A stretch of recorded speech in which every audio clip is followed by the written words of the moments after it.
welcome back to another episode. I just got back from a conference in Saskatchewan. I'm very fortunate to have been evolving. I've been at this and I've been speaking the way I speak, talking about love, talking about mental health, talking about addiction, talking about evolving from the place we are to the place we want to be. And people have been listening. And they've been recognizing the things that I'm saying as beneficial to their life. Like, it's nothing I do. That's the thing with this podcast.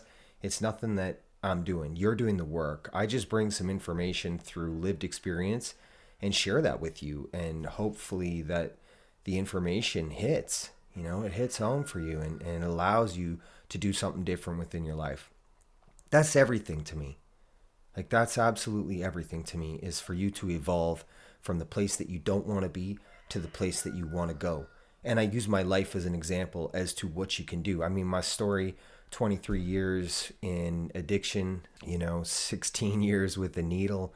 I lived on the streets for a while. I went to jail. I use these things and I talk about them because it was a journey. We're all on our own journey. For me, it was heroin.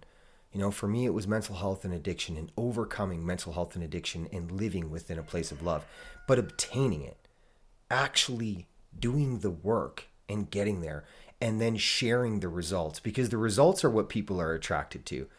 How does a guy go from 23 years of drug addiction, being homeless, getting out of jail, having nothing, to this place of love? Never mind the materialism, because everything that matters is on the inside. And everything that I have that's valuable, that's priceless, is inside of me. And you have it too. You just have to overcome the thing that's holding you back, which is usually yourself. Let's be real. We hold ourselves back because nobody's holding us back, right? It's just how we feel. It's just the emotions that we don't want to process or we don't want to give attention to, usually because we've never been taught. It's not something we learn in school. How to love yourself, self-care and self-love. They try to teach you in the world that you can go get your hair done or buy a new car or have 10 houses, and that's love. That ain't love. That's materialism. That's greed. That's a misconception of what's real. You'll hear the animals going on in the background. Right now I'm up in a cabin in the woods at my buddy's place, and it's a beautiful place for me to be because harmony and balance, nature is our greatest teacher. And for me, that was a big part of how I evolved from that place of repetitive cycles. The city is so repetitive. It's so systematic. It has you rely on conveniences and comforts that aren't convenient and comfortable for you. They're actually detrimental to your growth. I mean, most people in the city don't even make coffee for themselves.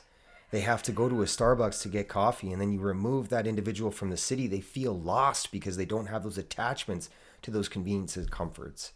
And conveniences and comforts is something that I never really had along my journey, which I'm very grateful for. People can look at my story and say, wow, that was so difficult. But there were so many positives within it that I was able to see after I overcame the addiction, after I overcame the struggle, after I overcame the victim and blame mentality that I had myself in, because that's the negatives, right? I started to see all the positives that actually happened for me while I was in addiction. I didn't have many of the things that make you comfortable, that make it convenient. My life was very difficult. I was constantly struggling, which was at the time very difficult, drove me nuts.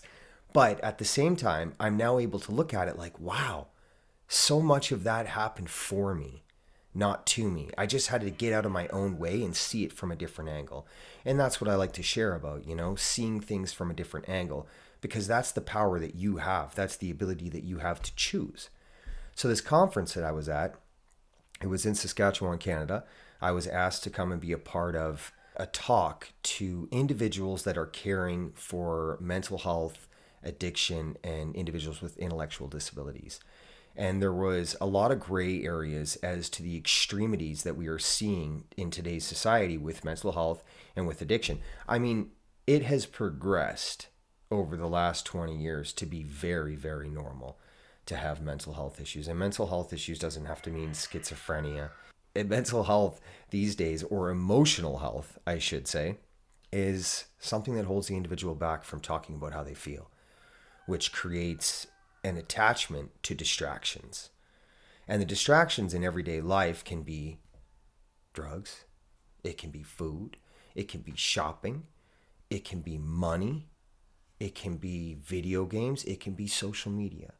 So when we talk about distractions or addictions, that's what we're talking about. It's not just about heroin. And I spoke about this at the conference as well, because I wanted people to understand that 80% of homes have mental health or addiction in their immediate or extended family.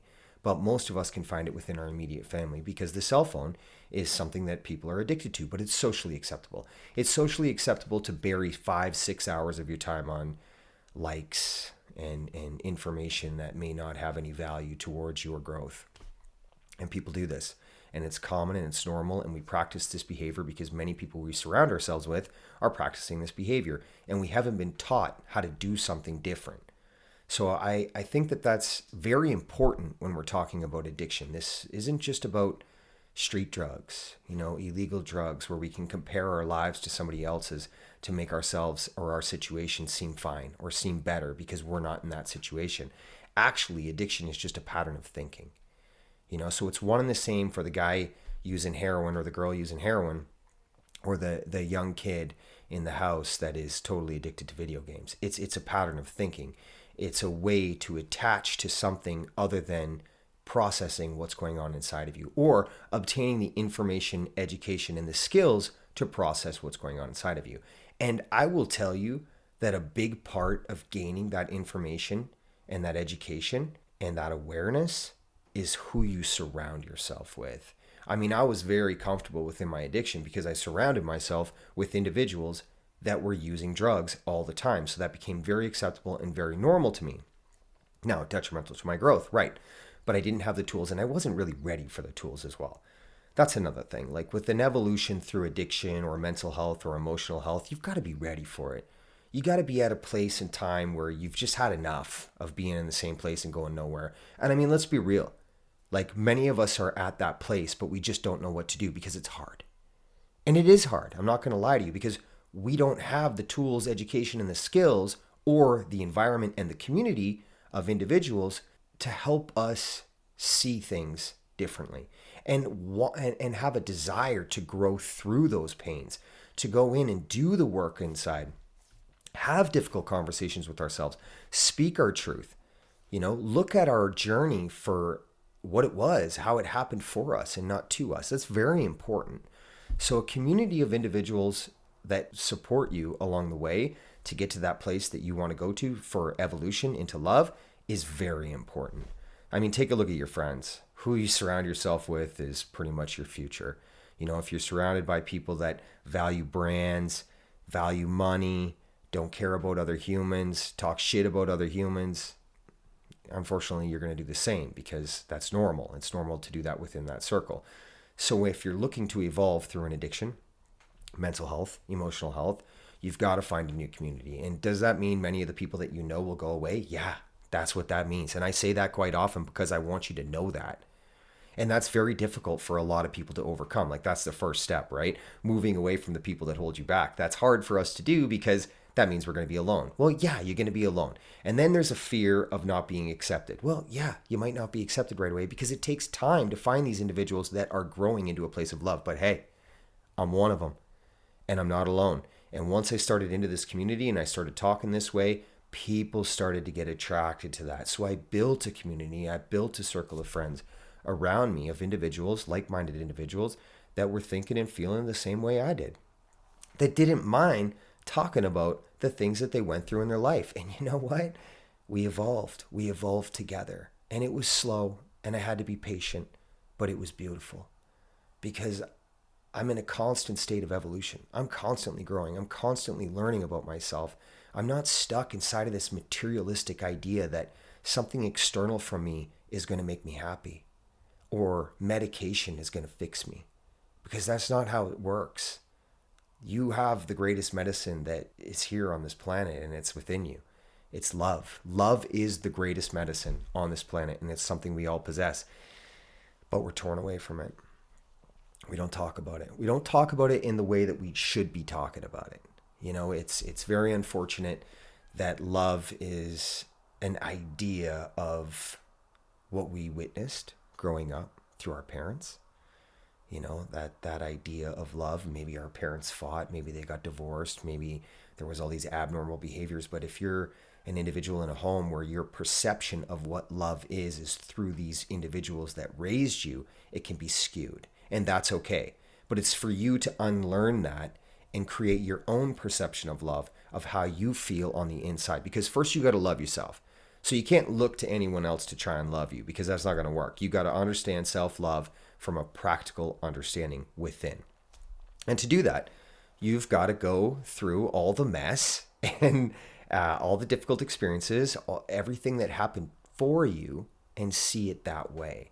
You know, I've said this before. Maybe your father left to teach you what life without a father is all about, or to teach you that a father can be in a community of individuals and not in your immediate home. Like, that's really beneficial to see things happening that way. Or maybe your mother was controlling, so that taught you about a journey of control, so that you could relinquish that control within your own life, because now you understand it, because you're someone who knows what it means to be controlled, and you can alleviate yourself from that because you learned from it. Like, it's education. You don't have to sit inside of a victim and blame mentality, because it gets you nowhere. Like, it just doesn't. You go nowhere because it's easier to do that. You don't have to process anything. You don't have to grow. But when we look at life as education, everything changes, because now we can apply the education into our lives and share it with other people, which is why I do this today.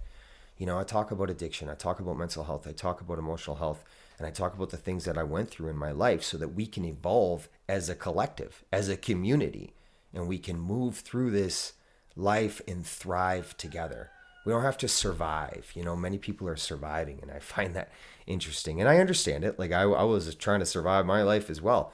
But once I went inside of myself and I accepted love, and I decided to try and figure out how to love myself and what that meant to me, by alleviating myself from my past, because it had already happened and there was nothing I could do to change it. So I just took all the education, all the difficult experiences, all the things I did to other people, and all the things that people did to me. I looked at that and I said, okay, like, I can learn from these things, apply it in the present moment, and share it in the world today to help someone else. And that's a very valuable piece of information. At whatever stage you're at in your journey, take the difficult experiences and take the lessons from it and share it with another individual. That's what gives your life purpose. That's what gives all those difficult lessons and experiences value, substance, purpose. That's shared connection. That's lived experience. And it could be through any avenue that you experienced. But if you can help one other individual, man, we're growing. Like, that's the collective consciousness. That's where we're headed. That's what this is about.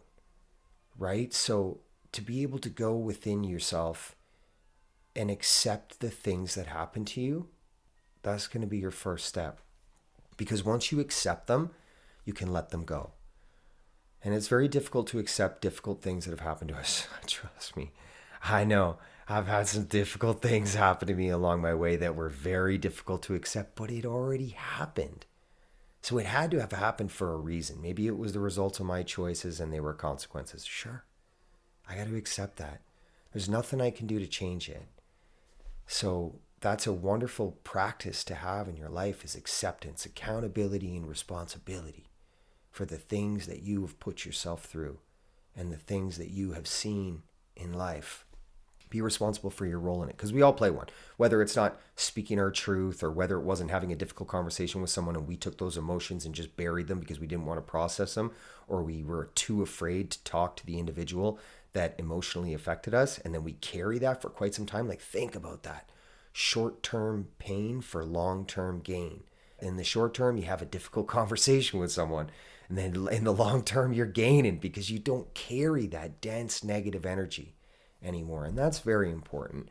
And that's a big part of how I've moved through these 3 years of being clean from addiction and mental health, is I let things go.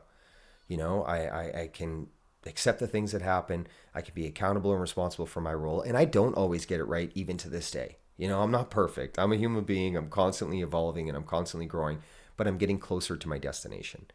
So with each lesson, I grow. You know, whether it's difficult or whether it's easy, Regardless, I take the education from it and I move through it.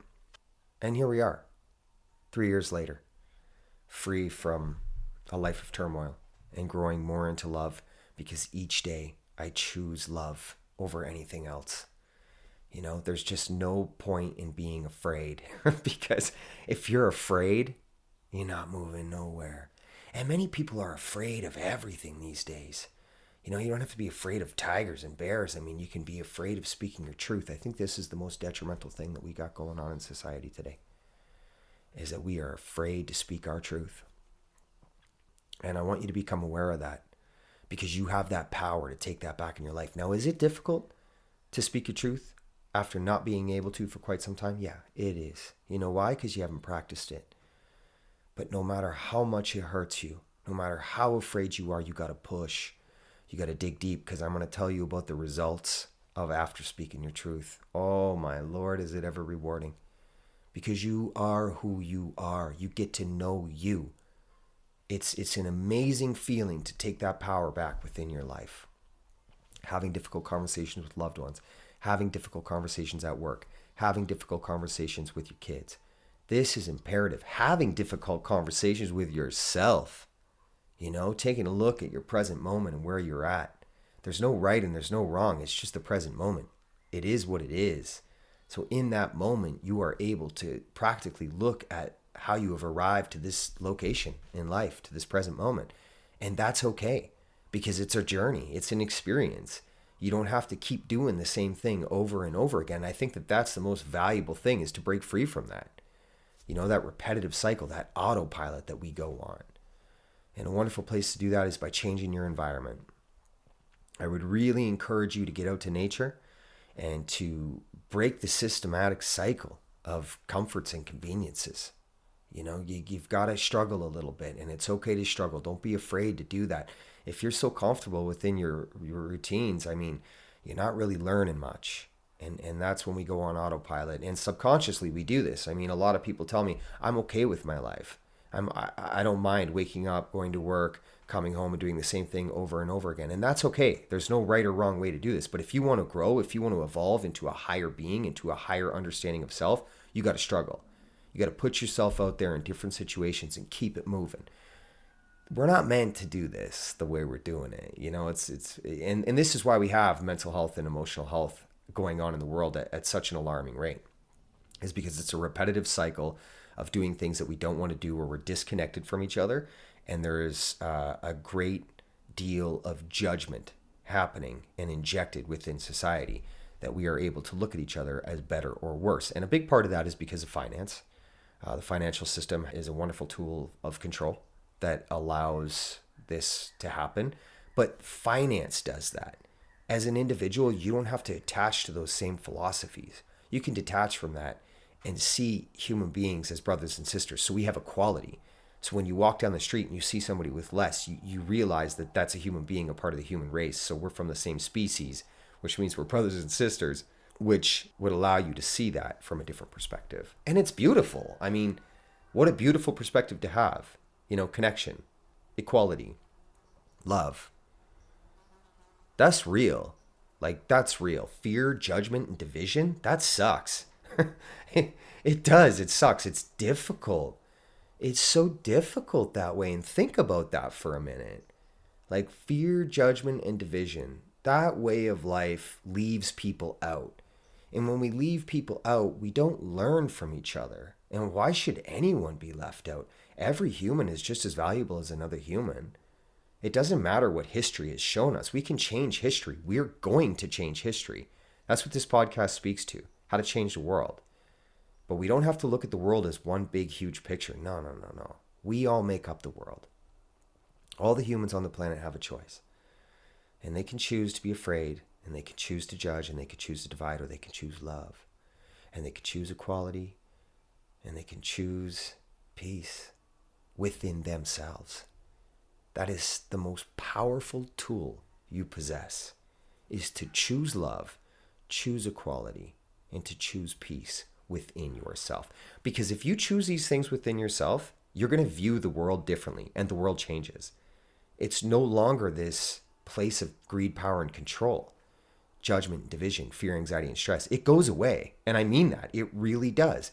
I lived 23 years on this planet within that state of mind, within that state of being. I was afraid, I was sad, I was lonely, I was negative, I was angry, I was frustrated, because that's what addiction is. That's what emotional health is. That's what mental health is in some degrees. Mental health varies, schizophrenia and things like this. I'm not going to take away from that. No, that's a chemical imbalance within the brain. I can understand that and I can appreciate that, but I'm talking to the masses here. I'm talking to the people that are emotionally and mentally unwell because of depression, because of sadness, because of addiction, forms of attachment. You can alleviate yourself from this. Change your environment, change your community. You'll change your thoughts. Very important. That's very, very important. And it's so easy to do. It's difficult because we feel like we won't be accepted or we'll be alone. And I'm going to tell you, you will be until you keep trying new things. Once you start trying new things, you're going to meet new people because your environment, your community is going to change. And then your thoughts are going to change. The way you feel, because people around you feel and talk the same way you do. They encourage you to talk about the things you feel. You're able to be vulnerable and talk about the things you hold you back. And let me tell you, when you talk about the things that hold you back, man, it's like taking a weight off your shoulders. Really. The results and the rewards, talking about the things that hold us back, sets you free. And that can be done, first to yourself. A lot of people will make excuses as to why, therapy's so expensive, or I can't get into therapy, it's overbooked, and it's overpriced. For sure, yeah. Mental and emotional health is out of control these days, and we don't talk about it. We just medicate people. You don't need to medicate. Not in all cases. I don't advocate for that, because they tried to medicate me, and I just use my own experience as an example. And you take 23 years of heroin addiction and all these crazy things that happened to me along my journey. You can bet that when I told these doctors about all the things that happened to me after I was done, they wanted to medicate the shit out of me. And I said no. I told them no.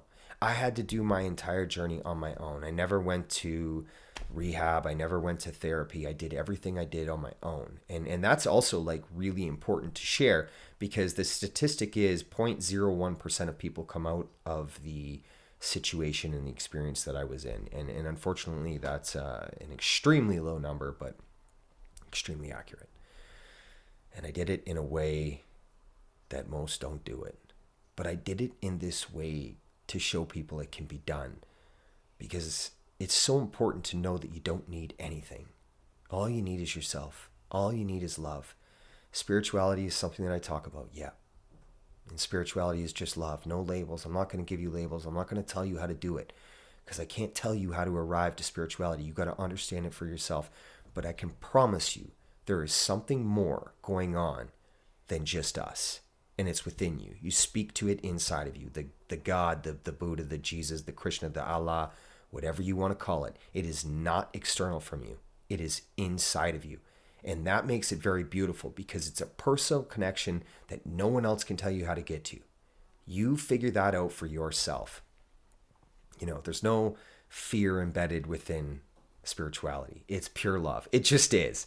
And once you understand love, you want to share it. So I really want you to understand that if you're stuck and you don't know where to go, ask for help. But ask for the help within yourself. Just speak to yourself, or just speak to something that you can't see that's inside of you. Talk to your heart. And ask your heart to accept love. However you want to do that. Whatever words you want to use. Just ask to open up love within yourself. That's what I did. That's how it all began, and it worked. It worked. The words that I used, I surrendered my love to Jesus, because I was reading a book about a biker who had a very similar life to mine. And he did that. So just in that present moment where I had nothing, I had nobody, and I didn't have the tools or education. I was stuck, right? I've been doing the same thing for 23 years. I was homeless, man. I was so at my bottom. My bottom was homeless and drug addiction, but that doesn't have to be your bottom. A bottom is a bottom. Doesn't matter what it looks like. If you're at that place in time where you just feel like you're just tired, you're sick and tired, then ask for love into your heart, however you want to do that. Because it worked for me. It's a key, right? And I don't have any of these attachments to any of these external ideologies through religion or anything like that. I don't. because I understand it personally within myself, and that's very valuable. And I give you this information because I'm speaking to everyone who's got mental health, emotional health, or is attaching to distracting from processing emotions through addiction. 80% of homes. Like, I want you to know, like, I'm speaking to everybody. This isn't for junkies, or this isn't for video game addicts or porn addicts, man. This is for human beings, because everything that matters happens within us. And then we are not taught how to process those things within us. We're taught that finance means life. Finance is not life. I can promise you that. There are many examples of people that are totally addicted to money, and all they do is chase money. They're not happy. It's fear, anxiety, and stress every single day for them. Are they able to buy materialism at a much larger scale than most people? Sure, absolutely. But does it set them free? No, because they're human beings. And human beings possess the greatest, most priceless, most valuable thing, and is found within, and it's love. Because love allows you to see that materialistic items and anything external from you isn't for you, other than your brothers and sisters, and sharing within an energy, a collective source of love. Because when you're around other individuals that speak this way and talk this way, it's incredible. Like, the energy that you share within a collective is just so beautiful. And I'm going to tell you, I'm going to be real with you. That's a big reason why we don't talk this way. Because fear is a tool of control. Absolutely. We know this. I mean, take a look at the television. And if you are, please shut that off, because that's a big part of the evolution. You've got to think for yourself. You can't have any more agenda, narrative, opinion, hypothetical based information being sewn into your marrow, because that's what it is. I mean, when you're taking in that information, the frequency waves that your mind is set in watching television is reduced, and you're very susceptible to information coming from someone else. So a big part of alleviating yourself from that is from shutting off your television and stop taking in the news. You know, I know this is practice that we find normal, and that it's socially acceptable to listen to the television so that you can find out what's going on. But let's be real. Like, what's going on? Like, all it is devastation and destruction and poverty and all this craziness. I mean, that's not cool. Like, that's not what we should be taking in. More so, there's children around that have access to all this. And this is a big part of why we see fear, anxiety, and stress so heavily embedded within the children, is because they have access to information that isn't good for them. You know, and it's so widely consumed. Devastation, destruction, fear, anxiety, and stress. Because that's how it's been for so long, because we don't talk about love. And I want you to know, like, this channel, this podcast, like, this is how I talk. The evolution of love is here. Absolutely. The awakening is here. This time that we're living in of fear, anxiety, and stress, and greed, power, and control is over. It's the end. We are truly in the end of something, and you all chose to came back at this time. And give yourself credit for that. Like, think about that. Give yourself credit for coming back at this time, because good Lord, man, this time is weird. Holy shit. It's weird. It really is. This time is very interesting. I mean, to be divided from your brothers and sisters as a common practice through materialistic items, some money, like, it's incredible, actually. You know, judgment is so normal. Like, that's wild to me. Now that I've accepted the love, you see that for what it is. You go, wow, that is so foreign to what is real. That's a beautiful way to look at that. And I'm so grateful that I see the world in that manner today. And all I had to do was love myself. You know, like, that was it. I decided to love myself and accept some spirituality into my life, and understand love, and understand my journey, and understand my brothers and sisters. And it was through that I was alleviated from society's bullshit. You know, because nobody has to think for me. Nobody has to tell me what to do. I recreated my own belief system and my own thoughts within myself after a 23-year drug addiction. You know, but you can do that at any point in your life as well. Like, I was 36 when I did it, and it's beautiful. It's just so beautiful to live in this space, and it's difficult, and it's only as difficult as you make it, because it's not something you've practiced. But it's like riding a bike. You just learn. You just keep going. and the true value that comes through this. Like, I see all these guys on the internet always trying to, I made $10,000 in one day. I made $10,000 in one day. It's like, guys, like, does that make you happy? Like, how much of yourself did you have to give to get that $10,000? Like, let's be real. These get rich quick schemes that are everywhere on the internet, like, come on, man. The only thing that I'm going to offer you is get wealthy with love, you know? And does it happen quickly? As quickly as you want it to. As quickly as you're ready to let go of the people that hold you back, let go of the materialism, let go of the emotional and mental health situations that you have yourself in. Maybe it's a relationship that you know doesn't work, but you don't want to leave it because you're afraid to lose the house. Get out of here. You're going to hold on to a materialistic item that you can't take with you when you leave? Sacrifice your emotional and mental health for materialism? Many people do that. It's very normal, which is why I just said that. But think about that. You know? Free yourself from that bullshit. And I mean that. Free yourself from that. That ideology, that pattern of thinking. You are not your stuff. You are not your bank account.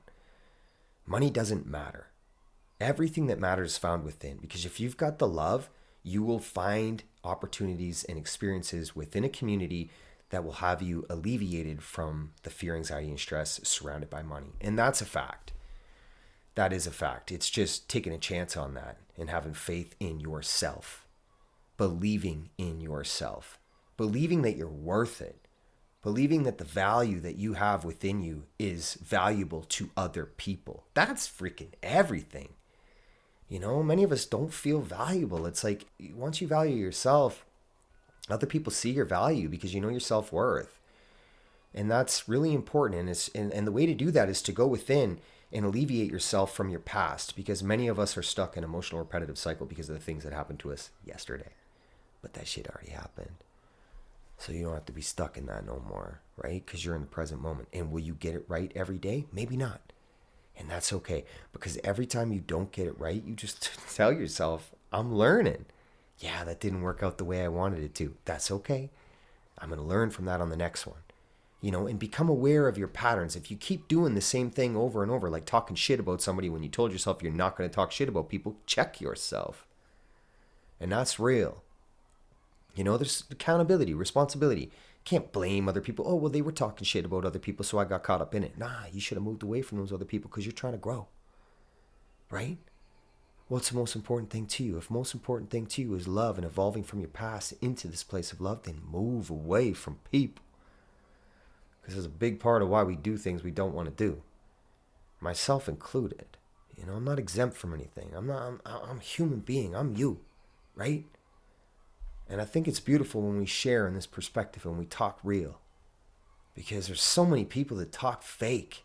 So many people trying to lead you down this external path where you can find all this peace, love, and happiness outside of yourself. You're not going to find it. I'm telling you that. I know that. I know where the most valuable things lie, and they're within. And the greatest thing about that understanding is knowing that if everything that matters is inside of us, then we're all the same. The external application of the vessel, you know, color, culture, language, doesn't matter. Because we all feel. And the language that I speak to is a language of love. This is a language. This is a way to communicate. And it's just not one you've been taught. But if you listen to this podcast and you keep listening to this podcast, I got things going on where we're going to talk more about how to evolve into love.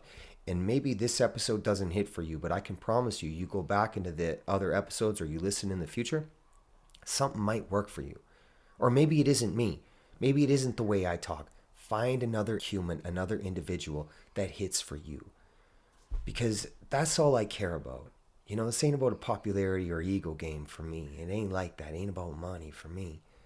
All I care about is you evolving into love. Mankind evolving into love. Let's be real.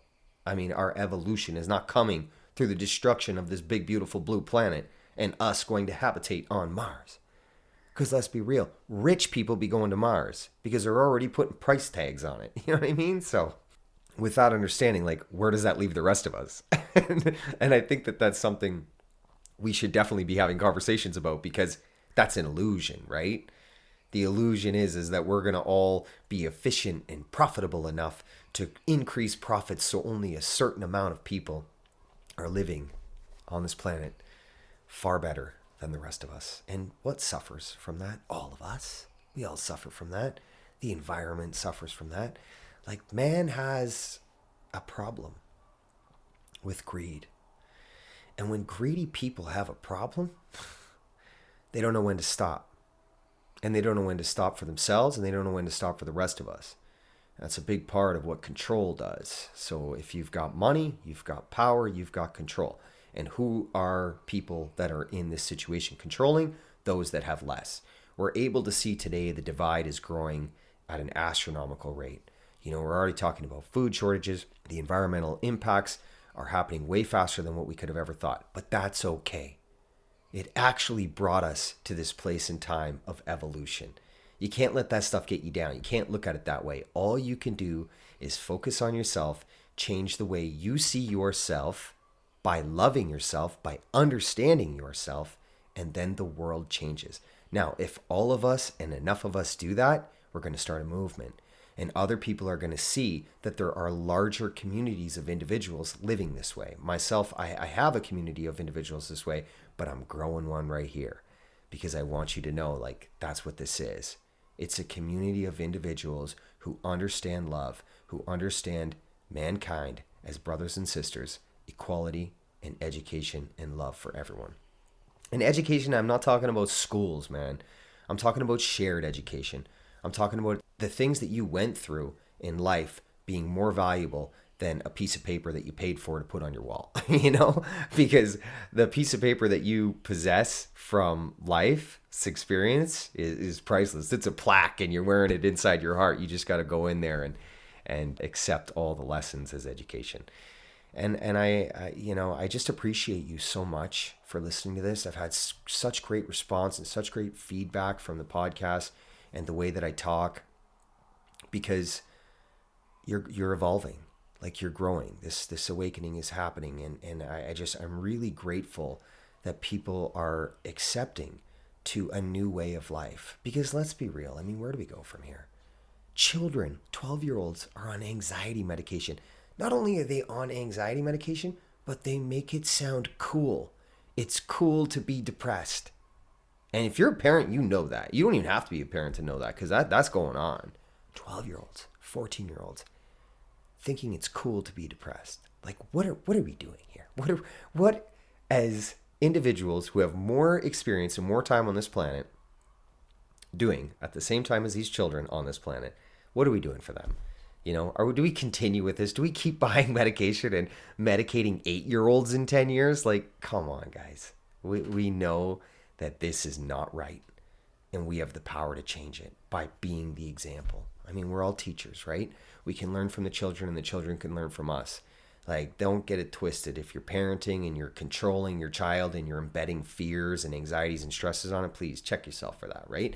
That's the journey you got to go within, so you can love yourself, so you can, authentically love your child, because love is love, man. It's not fear, anxiety, and stress. I can promise you that. Like, you want to teach your kids about being cautious and having discernment. Sure, that's a wonderful tool for them to possess as a guide. You can guide them towards that, but they got to make mistakes. It's the only way you learn, right? So you can't be like hovering over a child and trying to wrap it up in bubble wrap so it doesn't get dirty and it doesn't fall down. Like, that child's doomed. You're actually setting that child up for an immense amount of difficulties. I just want to talk real quick. Anyone who has an addicted child or an addicted family member or someone who knows that they're addicted, I just want to kind of give you a little piece of information. Helping out an addict with money will do nothing but get them closer to the grave, get them further away from who they are. Money does not help addicts. I know as parents or loved ones, we believe that this is the way to help the individual, but the best thing that ever happened to me was getting cut off from everybody and everything, because that put me in very difficult situations, and it allowed me to have to arrive at my bottom so that I could pull myself up. I made mistakes along the way. I made choices that had difficult consequences by going to jail, losing my children, absolutely. But it was because I was in those situations with nothing that I was able to get to my place of love. So enabling a child is going to do nothing but keep them further away from finding out their self-worth and their value. A big part of addiction is, when you see addicts, you're there to guide them to self-worth. You're not going to save anybody. Like, please don't think you're going to save anyone, because that's not how it works. The only person that can change a person is themselves. So that's really important to know, that you're not going to save them. You've got to guide them to an understanding of self-worth and self-value. And how do you do that? You be the example, And if you are an individual that's working with mental health, addiction, and intellectual disabilities, your emotional and mental health has to be paramount before anyone else's. Like, that's really important. You've got to value your emotional and mental health, because if it's not at its peak, like at its optimal working performance of love and care, then you won't be able to authentically give that to someone else, and you'll end up just giving so much of yourself to somebody else, and you'll drain yourself out. So just be aware of that, right? I'm always open for conversations with anyone about mental health and addiction. I also offer the public speaking deals now. This is crazy, but it's definitely going there. I'm very grateful for it. It went very, very well. I was able to share some wonderful education with some humans, and have people see things from a different perspective. So I do that as well. My social media is Real Talk for an Unreal World. That's the Facebook, YouTube, Instagram, and TikTok. I put up the clips from the podcast episodes, 1-minute clips, usually every day, just kind of give you something to think about throughout the day, and remind you that love is the most important thing, and to see things from a different angle. I've got a lot of great response with the TikTok clips. I'm really grateful for that. Social media is very, very difficult for me, but I'm getting better at it, and that's how we evolve. My Twitter is realtalk4 unreal. And my Gmail is realtalkforanunrealworld@gmail.com.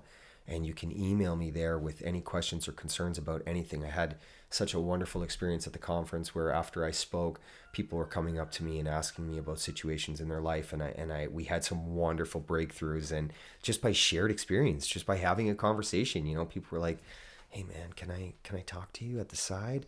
I'm like, "Yeah, sure." And then, they got something going on in their life or whatever it may be. And we worked it out. We worked it out because we were able to see things from a different perspective. So I was really grateful for that, and I want to be able to do that with you as well while I'm in this position to do that. And again, an immense amount of gratitude for you listening to a new perspective, a new idea, a new way of life. I'm eternally grateful for this, and I'm eternally grateful for you, and I'm going to keep going. I'm going to keep getting better.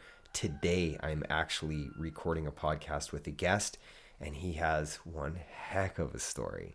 So things are evolving, and I'm very grateful for it, and it's pretty cool how it's coming out. So we're gonna get that up next week. I'm hoping I've got to learn all these editing tools now with 2 people and 2 cameras and 2 mics, but I'm gonna do it because this stuff is valuable, and I want you to see there are many different experiences and many different journeys. And we can learn from each other, because there's no journey that's right or wrong, and there's no journey that's good or bad. It's just education, right, for each other. But this one's wild. So, a lot of people tell me mine's wild, and it is. But I love this, and I want to keep bringing it out, and I want to keep bringing it to you so that you can see that we all have a story. And it's so beautiful when we're able to share it. So much love. Thank you.